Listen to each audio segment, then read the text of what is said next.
Hi, I'm Dr. Caxton Perry, and I want you to share this video with friends and family. Even more importantly, I'd like you to subscribe to the video, and I think that's what I see people doing. I don't know why they're doing it. Maybe I'll figure that out.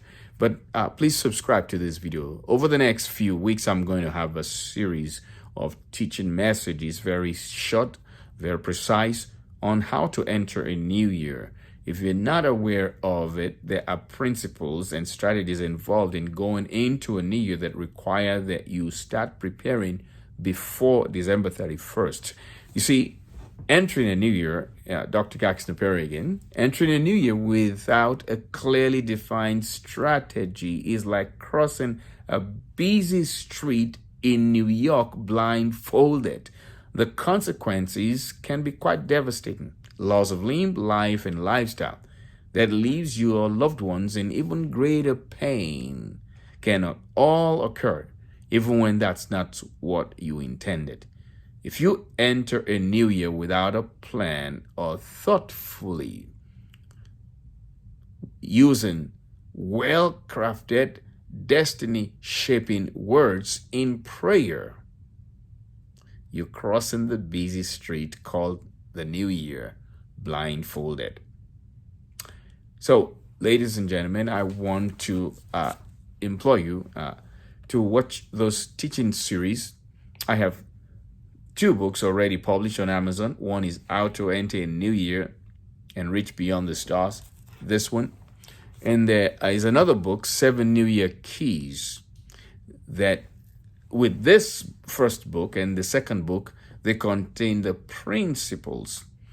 The first book, How to Enter a New Year, contains the principles.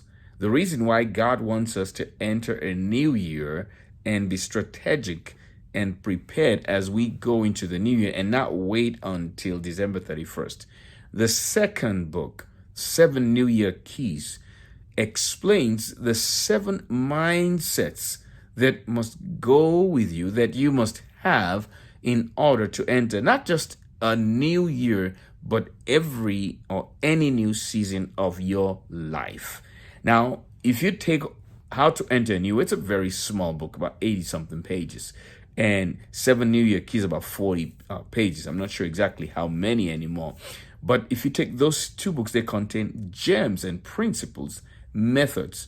So with those 2, you need a third set of steps. So you have the principles in 2 books, and in the third book, 7 steps for entering a new year. That's going to be out in a few days.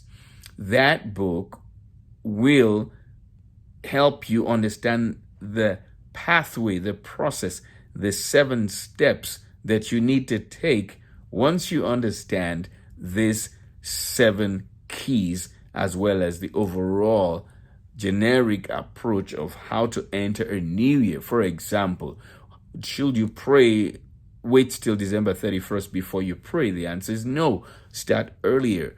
Number 2, how many hours of prayer do you really need? Is there a set number of hours? There's no set number of hours, but you can see the logarithmic blessings associated with praying for few or more hours. You can pray 5 minutes for the entire year. The return on investment will be based on a 5-minute prayer. If you pray for an hour, 5 minutes for each month of the year, you get a return on investment equally. If you pray an hour for each month, you get a return on investment equivalent to the amount that you put in. Assuming that everything else remains equal and the same, when the same person prays for 5 minutes, he'll get 5 minutes reward. If you pray for 720 minutes, that's 144 times more. And it's much more than that. So I want you to stay in tune, stay in touch, and subscribe to the video series and my channel on YouTube, which I have 2 channels. One is Divorce Prevention Ministries, that we're going to change to Caxton Perry Ministries, and Dr. Caxton Perry. And Dr. Caxton Perry is for the medical side of what I do in medicine. God bless you and have a wonderful day.